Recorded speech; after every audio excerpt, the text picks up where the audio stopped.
Bueno, el día de hoy, hoy y el viernes, vamos a hablar de macromoléculas. Muchas cosas de las macromoléculas, aquellos que han tenido biología en el colegio ya las saben, ¿ya? Por eso yo en estas clases trato de mostrarles cosas que no saben, ¿ya? O que no salen en los libros.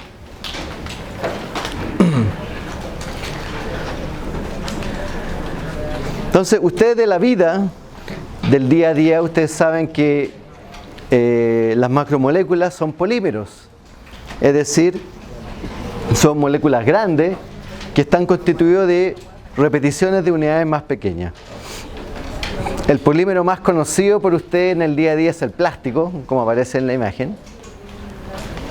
Pero también hay otros polímeros que uno no los piensa mucho como polímero. Más bien los piensa, materia orgánica, que es por ejemplo la madera, que simplemente es un polímero de azúcar.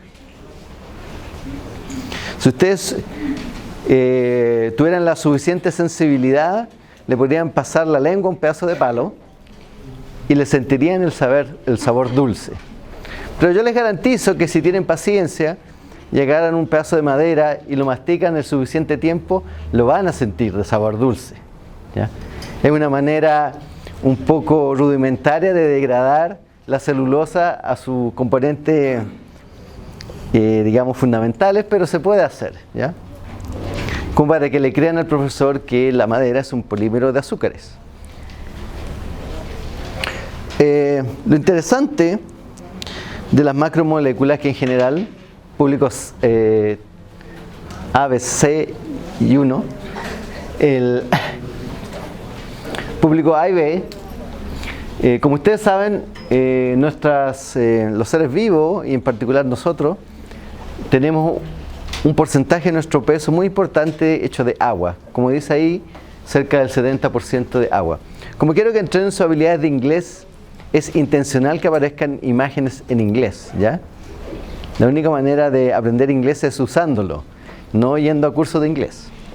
Al menos esa es la experiencia del profesor. Entonces, interesantemente, a pesar de esta como imagen, que más o menos lo sabemos del colegio, que gran parte del peso de nuestro cuerpo es agua, hay un porcentaje no menor del peso seco que constituye las macromoléculas, ¿ya? Ahora, si vemos dentro de ese porcentaje de grandes moléculas, como indica el esquema acá, si nos saltamos para acá, alrededor, casi más del 50% de ese peso, de nuestro peso seco, digamos, de nuestro organismo, son proteínas, ¿ya? Las macromoléculas proteínas, y un porcentaje no menor, y esto no es tan intuitivo, es como el 30% debe ser, es ácido nucleico, material genético. Eso es interesante, que del peso seco, las dos grandes cantidades de nuestro organismo no son grasita que es lo que puede pensar alguien de ver a alguien con sobrepeso, sino que un porcentaje muy importante son macromoléculas proteínas y otras macromoléculas ácido nucleico. Eso es una observación interesante. Y un porcentaje menor son los carbohidratos y los lípidos, ¿ya? O sea, nosotros somos básicamente proteínas, y como todas las células tienen ácido nucleico y tenemos una gran cantidad de ácidos nucleicos en los núcleos de las células, no es de extrañar también que tengamos mucho ácido nucleico como el peso seco, ¿ya? Entonces es una observación interesante.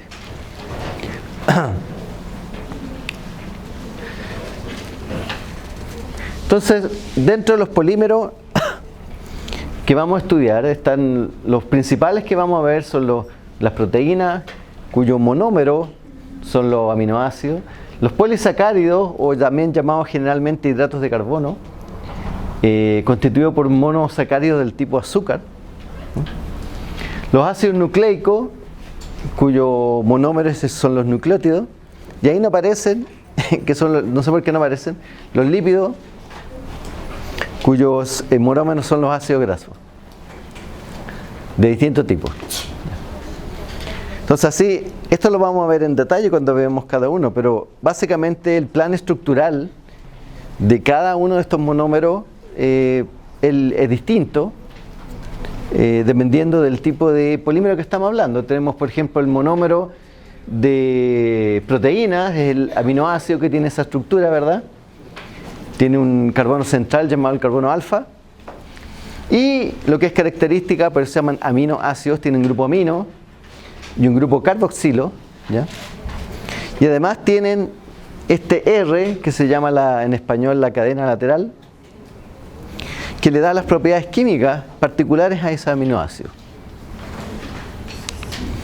Por otro lado tenemos los nucleótidos, que sigue también este plan estructural básico, que tiene un grupo fosfato, un azúcar, que en este caso, por ejemplo, puede ser una pentosa, y una base del cual hay dos tipos, las púricas y las pirimidines.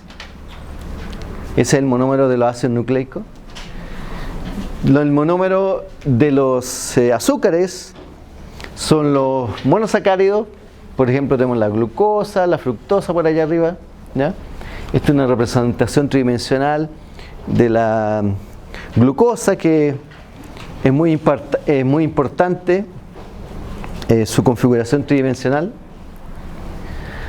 Y en general, y esto es válido para todos los polímeros, nosotros podemos decir que hay dos reacciones importantes que dan origen o destruyen los polímeros. Uno es las reacciones de condensación y otro las reacciones de deshidratación.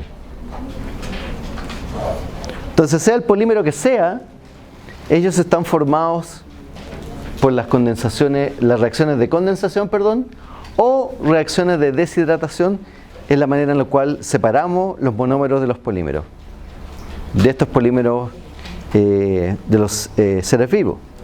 El ensamblaje de los monómeros de los polímeros se hace a través de esta reacción química que se llama condensación, que lo que hace es ustedes tienen que reemplazar este monómero que aparece ahí genérico por ya sea monómeros de proteína, monómeros de hidrato de carbono, monómeros de ácido nucleico, y todos llevan la misma reacción. Una reacción de condensación, que es la unión de estos dos monómeros, hace que se elimine agua como producto de la reacción de condensación, ¿ya? Y lo que pasa es que se forma un enlace covalente, que está marcado ahí en rojito, allá marcado en rojito, entre estos dos monómeros, ¿ya? Y así se pueden ir pegando más monómeros y se pueden ir formando estas largas cadenas de polímeros, ya, largas cadenas, dependiendo de qué tipo de polímero sea. El paso inverso es una reacción de hidrólisis en la cual separamos los monómeros. Químicamente, si lo vemos estrictamente al punto químico, es agregarle agua y al polímero, ¿ya? Y como esto se trata de romper un enlace covalente, ustedes ya se podrán imaginar que esta reacción química no ocurre espontáneamente en los sistemas vivos, sino que requiere la participación de una enzima. Entonces, todas las enzimas que tienen que ver con destruir los polímeros para reducirlos a monómeros hacen una reacción de hidrólisis, ¿ya? Y los detalles de ese tipo de reacción no los tendrán en este curso, lo verán someramente en biología celular y en profundidad cuando tengan sus cursos de bioquímica, ¿no? Ahí no solamente les importará las enzimas que participan, o sea, saberse los nombres, dependiendo del polímero, sino que les importará el balance termodinámico y las velocidades de reacciones, si hablamos de la cinética, que las van a estudiar hasta el cansancio, ¿ya? Entonces ahora vamos a hablar de nuestro primer polímero, el más importante, que son las proteínas. La imagen de fondo son muchas estructuras tridimensionales de proteínas determinadas a través de los años, ¿ya? Y por proteína me refiero no a un delicioso y jugoso bife chorizo, término medio como le gusta al profesor, ¿ya? O prietas con arroz que le encanta al profesor y nunca puede comer en su casa porque a mi señora no le gustan las prietas con arroz, le da como ganas de vomitar. Así que cada vez que al profesor le invitan a un asado y hay prietas es el cielo, ¿ya? ¿Nadie comparte mi gusto por las prietas aquí? Excelente. Entonces esas niñas saben lo que yo estoy hablando. Han accedido a un Valhalla que el resto de la gente no ha accedido. En fin. Bueno, entonces como al profesor le encanta la historia, vamos a hablar de dónde viene toda esta historia de las proteínas, ¿ya? Entonces vamos a empezar con este señor que se llama John Jacob Berzelius, ¿ya? Que este fue el señor que inventó el término proteína. Entonces yo estoy seguro que sus clases de química general se lo van a encontrar en otras cosas porque este señor junto con John Dalton, ¿le suena? Son pura gente desconocida. Antoine Lavoisier, Robert Boyle, puro desconocido, cabros que no hicieron nada, digamos. Son considerados el padre de la química moderna, ¿ya? Entonces, este señor, John Jacob Berzelius, acuñó el término proteína por allá, por el 1838, o sea, hace harto tiempo atrás. Y los que saben griego me podrán pronunciar esto perfectamente, pero yo no sé. Dice, el nombre proteína proviene de la palabra griega eso, ¿ya? 2 palitos, raya arriba, una P, W, una T como chica y un alfa, ¿ya? ¿Quién sabe cómo se pronuncia eso? Que significa, traducido a nuestro español, prota, ¿ya? Que significa lo primero o lo de mayor importancia, ¿ya? ¿No hay nadie que sepa griego aquí? ¿Que me pueda ayudar? ¿No? Ya. ¿Cirílico? Tampoco. ¿Creol? No, tampoco. Bueno. Entonces pasaron unos años y este señor como que entró de gracia. Es la misma persona, ¿eh? No lo favoreció mucho la foto. Y bueno, entonces a este señor Berzelius, como dice ahí, se le da crédito por la invención de los términos químicos catálisis, polímero, isómero. Lo interesante que la definición original de él no tiene nada que ver con lo como ustedes usan hoy por hoy. Por ejemplo, él acuñó el término polímero en 1833 para describir los compuestos orgánicos que comparten idénticas fórmulas empíricas. ¿Ya? Pero difieren en general del peso molecular. O sea, como que la idea era que era como la misma fórmula repetida muchas veces, ¿ya? Entonces hacía como una molécula más gordota y entonces la única diferencia era el peso molecular. Es decir, el más grande de estos compuestos se describe como un polímero de los más pequeños, ¿ya? Esa era como la lógica por la cual inventó el nombre.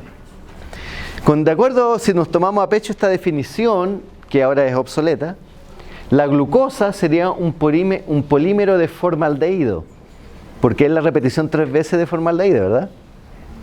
¿Ya? Entonces estos eran los orígenes de los polímeros. Bueno, pero esta es como la descripción más química, pero no fue hasta que el señor James Summer, hasta 1926, fíjense todo lo que pasó, casi un siglo, hasta que este señor pudo determinar con las técnicas que se conocía que las proteínas, algunas de ellas tenían actividad catalítica, ¿ya? Y posteriormente él pudo trabajar en descifrar la estructura de estas proteínas, ¿ya? La estructura tridimensional. Las primeras como estructura o modelo acerca de las proteínas fueron poco tiempo después de las descripciones del señor anterior. Y una de las primeras proteínas que se determinó su estructura tridimensional fue la hemoglobina, ¿ya? Por allá, por el año 1958. Entonces, por estos señores que están en pantalla, que ellos construyeron un modelo. Entonces, fíjense qué curioso el modelo. ¿Qué es lo que hay al fondo de la foto? A ver si alguien lo puede determinar. Alguien lo dijo tímidamente por ahí. ADN, ¿verdad? Entonces como que parece que era una feria de... Oye, mostremos un modelo y por ahí está esa cosa insignificante que se llama el ADN. ¿Ya?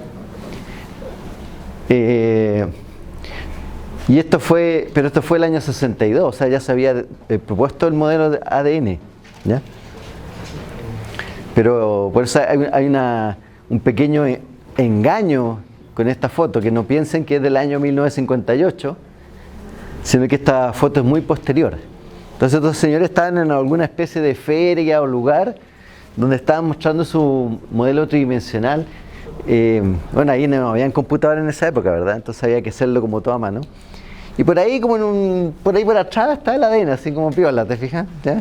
Pero en esa época ya se había descubierto o se había propuesto el modelo del ADN. ¿Ya? Entonces aquí está lo que sabemos un poco más moderno de la estructura de la hemoglobina y el grupo funcional, que tiene un átomo de hierro en medio y que es una estructura, ya vamos a ver, que es de tipo cuaternario. Ya vamos a ver a qué nos referimos con eso. Bueno, otro tipo de representación de la molécula, de esto ustedes van a ver mucho en química orgánica. Estructura de aminoácidos, el mismo esquema que vimos hace un rato, pero ahora en español. Aquí está el nombre, cadena lateral. También, por una deformación del inglés, ustedes, en general, los científicos le llamamos el residuo de aminoácidos, ¿ya? El grupo R. En realidad no sé de dónde viene eso, ¿ya?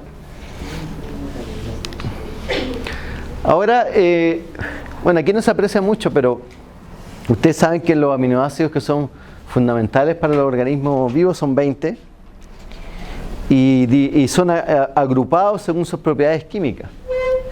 Entonces, por ejemplo, aquí están dos grupos de aminoácidos fundamentales agrupados según la carga eléctrica neta que tengan. Acá están los aminoácidos con carga positiva, de los que podemos mencionar ahí la arginina, la histidina, la lisina, y otros con carga negativa como el ácido aspartico, el ácido glutámico. Ácido glutámico muy importante. Hay aminoácidos con cadenas laterales polares, pero no cargados.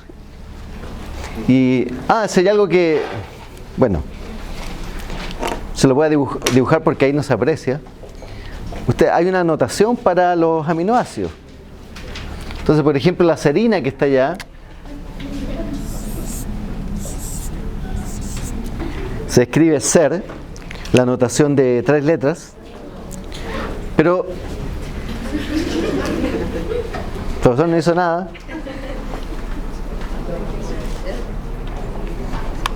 Interesante. A lo mejor este tiene función apagar, a ver. El profesor no sabe toda la tecnología que tiene en sus manos.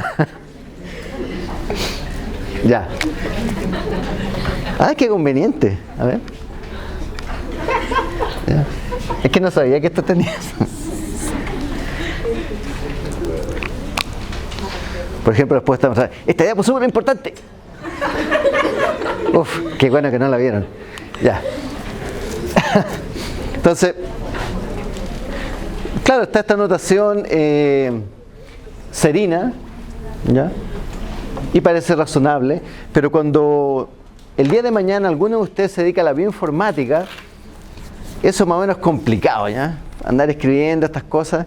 Entonces uno cuando hace bioinformática le gustaría tener las cosas más simples. Entonces existe también una notación en que por cada aminoácido se usa simplemente una letra. No necesariamente la letra coincide con la primera letra del aminoácido, ¿no? Entonces esto es como para que lo entiendan los computadores y esto es mejor porque lo entiende uno, ¿ya? Entonces cuando vean bioinformática en su futuro próximo, que no lo van a ver con el profesor, se van a acordar de mí, ¿ya? Entonces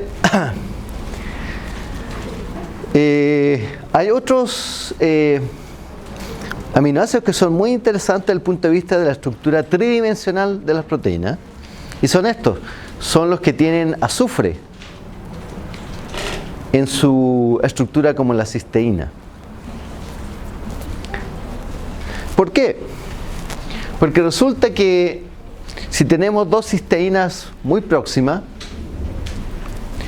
o sea, dos cadenas laterales de cisteínas muy próximas, hay enzimas que permiten que se genere interacciones entre estas cisteínas y se generen los llamados puentes disulfuro. Y los puentes disulfuros son muy importantes para estabilizar la estructura terciaria de las proteínas. Entonces, vamos a ver dentro de unos minutos cómo las proteínas se van plegando y la forma que tienen el espacio, la forma tridimensional o la estructura terciaria de una proteína, hay que mantenerla de alguna manera. Entonces, una manera de mantener esta estructura rígida es a través de los puentes disulfuros, ¿no? Entonces hay aminoácidos. Si uno dice, oh, hay esta zona de la proteína que tiene bastante cisteína, es muy probable que esa zona de la proteína cumpla un rol estructural en el plegamiento de la proteína. Entonces es una predicción que uno puede hacer. Aquí está otro grupo de aminoácidos que son cadenas laterales hidrofóbicas no polares, que son, por ejemplo, hago siempre este ejercicio, ¿ya? Bueno, no hemos el ejercicio de probar cuál plumón funciona y cuál no. Entonces imaginemos que esta es la membrana plasmática, ¿ya? Ahora, la membrana plasmática uno siempre como la dibuja en la célula que yo digo el huevo frito, así, ahí, la célula. Como que, esta cosa es chica aquí, pero ustedes saben del colegio que la membrana plasmática es una bicapa que tiene estructura. Ya lo vamos a ver cuando veamos proteínas de membrana, ¿ya? Pero tiene unos lípidos llamados fosfolípidos. Y esta distancia en términos moleculares es más o menos grande, ¿ya? Es tan grande que pueden caber varios aminoácidos ahí, ¿ya? O sea, la membrana plasmática es delgada, pero no es tan delgada. Entonces, si yo hago el ejercicio aquí teórico, aquí en la cabeza de ustedes, si me acompañan, de yo poner un polipéptido, es decir, una proteína formada por varios monómeros de aminoácidos que tienen un enlace que se llama enlace peptídico, por eso se dice polipéptido, y algunos de estos aminoácidos son apolares, es decir, sin carga eléctrica. ¿En qué están flotando? Lo vimos en la clase pasada. ¿En qué están flotando los aminoácidos, las proteínas? En agua, ¿verdad? Principalmente en agua. Entonces, a estos aminoácidos polares no les gusta estar ahí dando vueltas, ya sea en el lado intracelular o en el lado extracelular. Entonces, si usted es un investigador de estructura de proteína y ve una secuencia de un polipéptido, y resulta que el polipéptido tiene muchos aminoácidos que son no polares o apolares, como dice ahí, existe una chance muy alta que estos aminoácidos estén juntos y evitando tener contacto con el agua. Entonces, por ejemplo, usted podría hacer una predicción. Si hay muchos de estos aminoácidos en un polipéptido y usted toma este polipéptido y lo tira adentro de una membrana, ¿cómo creen que se va a plegar este polipéptido? Hay varias posibilidades, ¿verdad? Estamos otro plumón de otro color. Profesor es medio monocromático, azul y negro, ¿no? Ya está. Entonces, recordemos, estos son cualquier aminoácido con carga y estos son aminoácidos sin carga. Entonces tengo 1, 2, 3. Estos podrían estar aquí, 1, 2, 3. Es una posibilidad. Y la posibilidad es que estos, que son apolares, estén adentro de la membrana.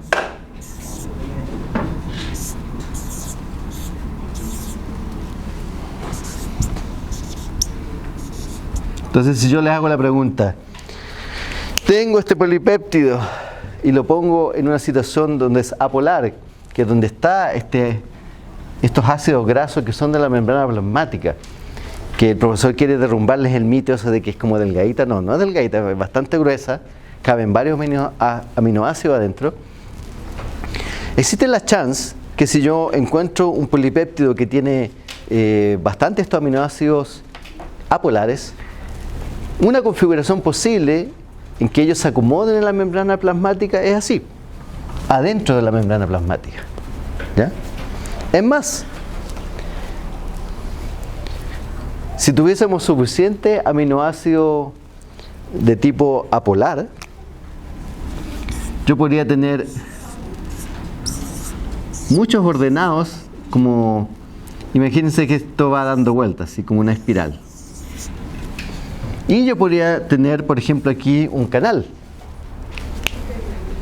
Si tengo suficientes aminoácidos polares apuntando hacia afuera y girando en espiral, yo podría tener un canal para comunicar el medio interno con el medio externo de la célula. Y es así como pasa, de hecho, ¿ya? Entonces, muy interesante, no solamente que las proteínas, o sea, que los aminoácidos tengan ciertas propiedades químicas, sino que eso determina un poco las funciones que desempeñan en una célula, ¿no? Y de esto lo vamos a ver a cada rato en este curso, cuando veamos, por ejemplo, estructuras de membranas plasmáticas.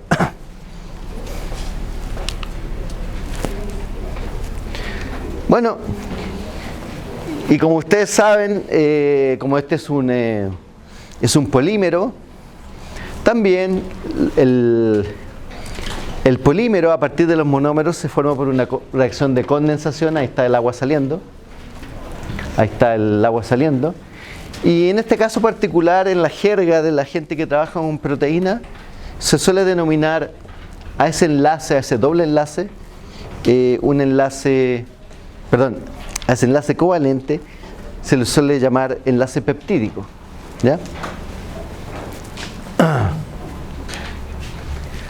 Ahora, una vez que tenemos esta secuencia larga, que es un polipéptido que está formado de muchos enlaces peptídicos, le pueden pasar varias cosas, ¿ya? Si la proteína está dando vuelta por ahí sin ninguna intervención, cosa que solo pasa en la ciencia ficción, uno debería poder predecir a partir de la secuencia aminoácidica cómo se va a plegar esto en una solución acuosa, y eso se hace, de hecho, ¿ya?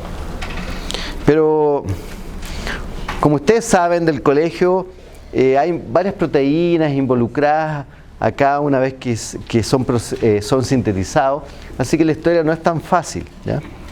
Pero uno, de todas maneras, si estas proteínas flotaran en el espacio acuoso, uno podría predecir más o menos la estructura que tendría sin intervención de una enzima, ¿ya? Entonces, de acuerdo a la secuencia de aminoácidos, ellos se pueden organizar en varias formas. Entonces, uno le llama a esto, a la secuencia de aminoácidos uno tras otros, uno le llama la estructura primaria de la proteína. Simplemente decir, primero va este aminoácido, segundo va este otro y este otro. Eso se llama la estructura primaria de una proteína. Entonces, hay algunas cosas que llaman la atención aquí, en este dibujo, que no sé si se nota tanto, pero si se fijan, hay como unas cajitas ahí. Bueno, esas cajitas, si uno lo ve en el libro, se ven como en un cierto gradiente. Eso significa que estos enlaces peptídicos no están en el mismo plano. Es como una especie de, no sé cómo decirlo, hoja plisada, una cosa así, ¿ya? Es como una cadena plegada, ¿ya? Entonces, como que cada enlace peptídico está desfasado respecto al otro unos pocos grados. Creo que son como 30 grados, ¿ya? Entonces, es lineal, pero no es plano. Y eso es lo que llamamos la estructura primaria.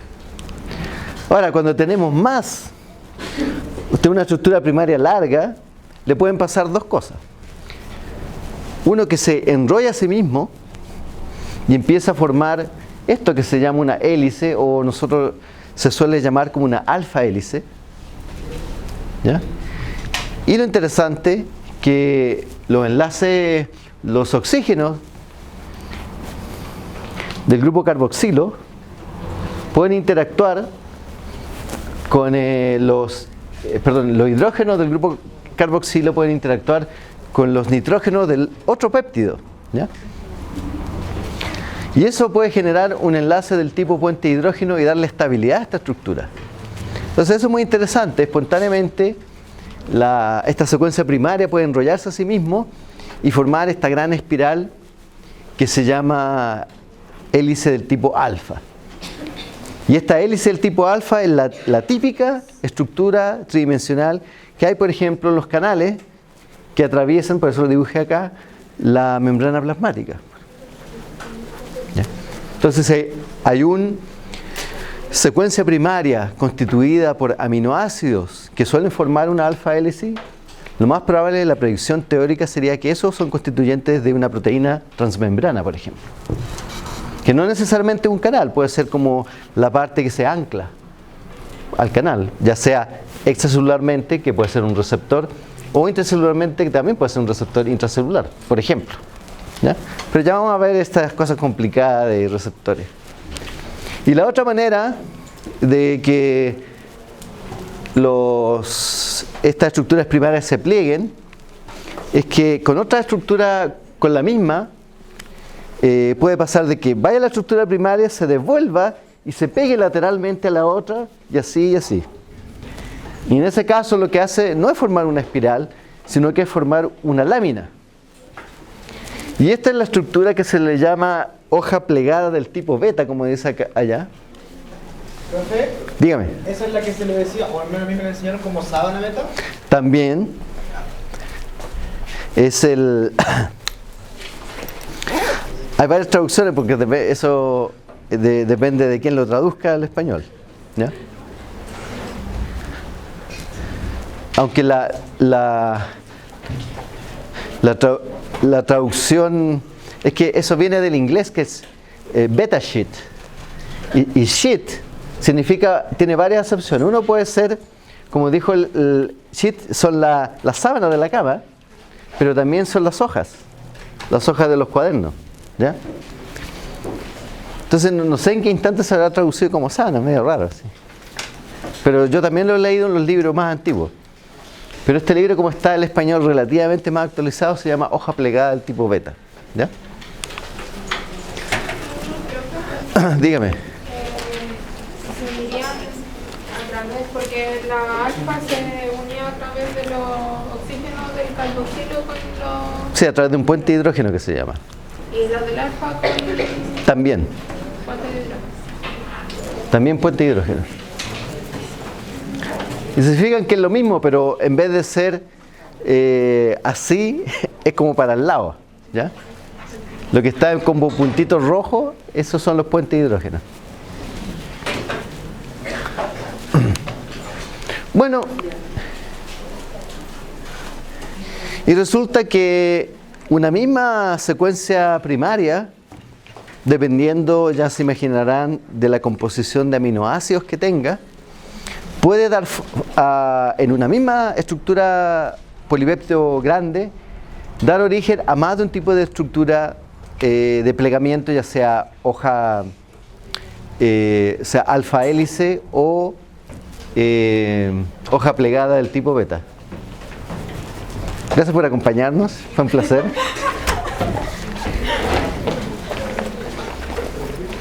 Bueno, la gente es muy ocupada, quién sabe qué tienen que hacer.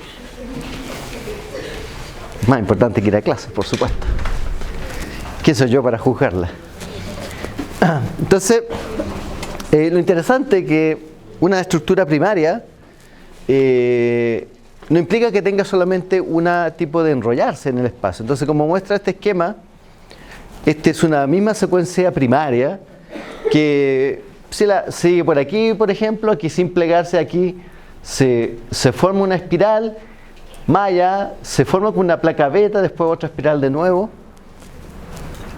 Lo repito acá, aquí hay una secuencia lineal de aminoácidos, después se pliega en una espiral, más allá sigue como lineal relativamente, y acá se pliega como una hoja beta y después vuelve otro plegamiento a dar una hélice alfa.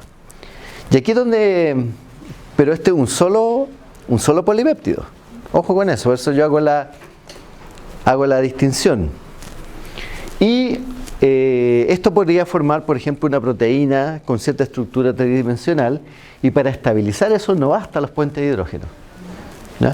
Sino que aquí aparece de manera muy, digamos, remarcada el que se llama el famoso puente disulfuro, que lo vimos hace un minuto, ahí está, dándole una cierta estabilidad a la forma, ¿no? Ahora, esto es cuando tenemos una sola secuencia primaria. Y como lo dice claramente este esquema, cada color aquí es una secuencia de aminoácidos distinta. O son, en este caso, son 4 secuencias primarias. ¿Ya?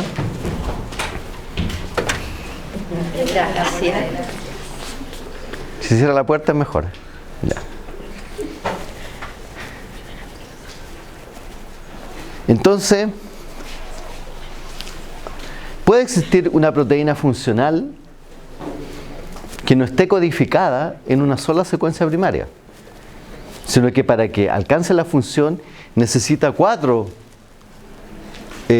subunidades, ¿ya? Y que solamente las 4 subunidades juntas desempeñan la función biológica para la cual conocemos esa proteína, ¿ya? Entonces aquí la diferencia es muy sutil. La estructura terciaria es una estructura tridimensional. La estructura cuaternaria es una estructura tridimensional también. Pero la diferencia está en que la cuaternaria se forma a partir de varios polipéptidos. La estructura terciaria se forma de uno solo. Pero ambas son estructuras que existen en el espacio tridimensional y la forma es importante y es mantenida por puentes disulfuros, ¿ya? Esa es típica pregunta de prueba que hago y yo hago hincapié en eso, de que no se confundan. Estructura terciaria y cuaternaria, lo único que lo une es que son estructuras tridimensionales. Pero la estructura cuaternaria de esta proteína está conformada por distintos polipéptidos, no uno solo. Entonces, nuevamente, claro ejemplo de proteínas con estructuras cuaternarias son, por ejemplo, los canales iónicos que están insertos en la membrana. Están hechos de más de un polipéptido. Los típicos canales iónicos, por ejemplo, de sodio, está hecho de 6 subunidades. Quiere decir que cada subunidad por sí mismo no es funcional, sino que el canal en sí mismo necesita 6 para funcionar. Bueno, y aquí hay otro ejemplo también de la estructura cuaternaria de proteína. 2 maneras de representarlo.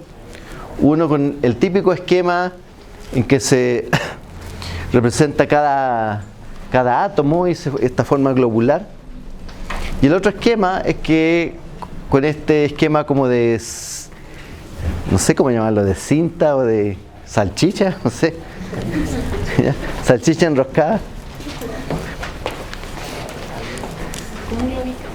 Claro, como un globo de payaso de feria, digamos. Ya. Dígame. ¿Cuántas subunidades se necesitan para funcionar? ¿4? No, depende de la proteína. Por ejemplo, la hemoglobina que vimos que está ahí son 4, pero un canal iónico son 6. Hidratos de carbono, azúcar y... Ahora nos vamos a pasar al otro polímero que es importante para los sistemas vivos, que son los azúcares. ¿Ya? Azúcares como esos, terrón de azúcar.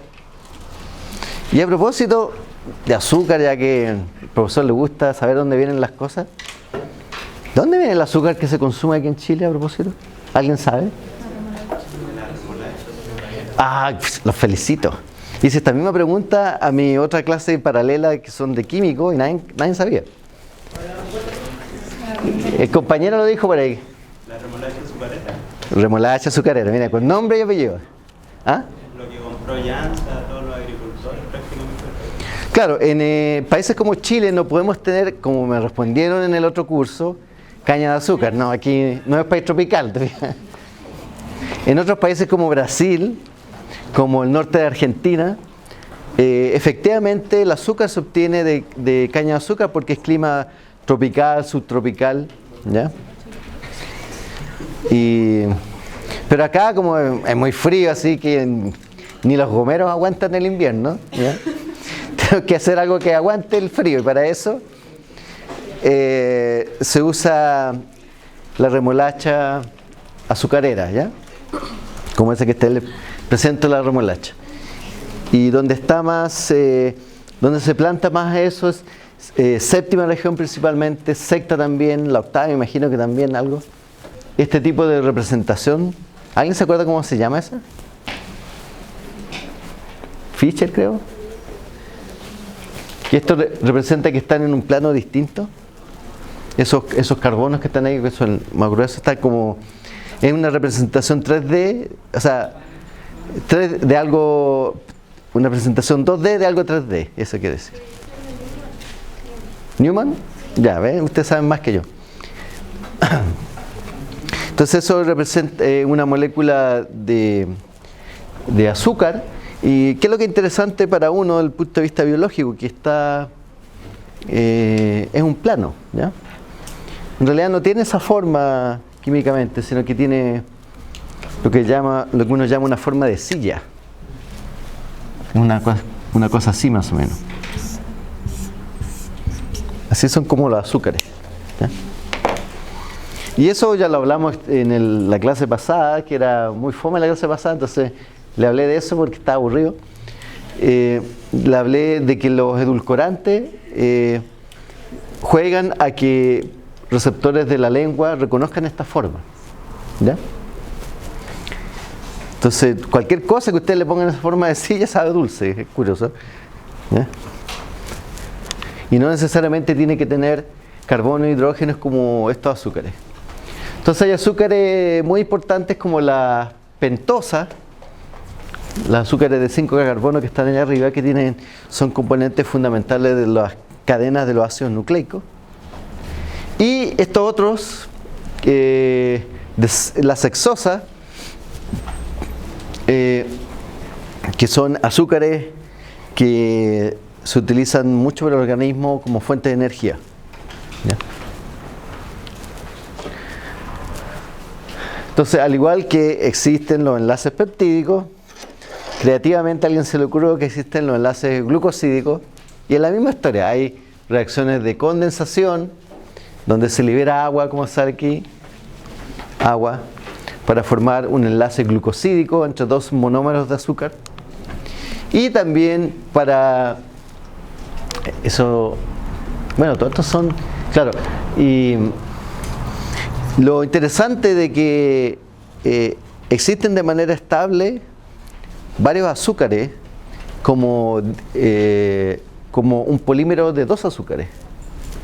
Y esos son los disacáridos, ¿ya? Entonces son como una forma común de encontrar en la naturaleza. De hecho, azúcares, o sea, polímeros entre comillas, pero de 2 monómeros, y son los disacáridos, ¿ya? Aparentemente es como una cosa estable, así por ejemplo aquí tienen la sacarosa, ¿ya?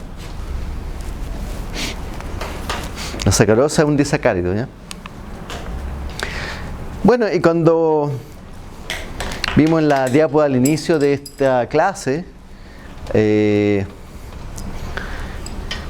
existen grandes polímeros de azúcares que forman estructuras bastante sólidas como la celulosa, ¿ya? Y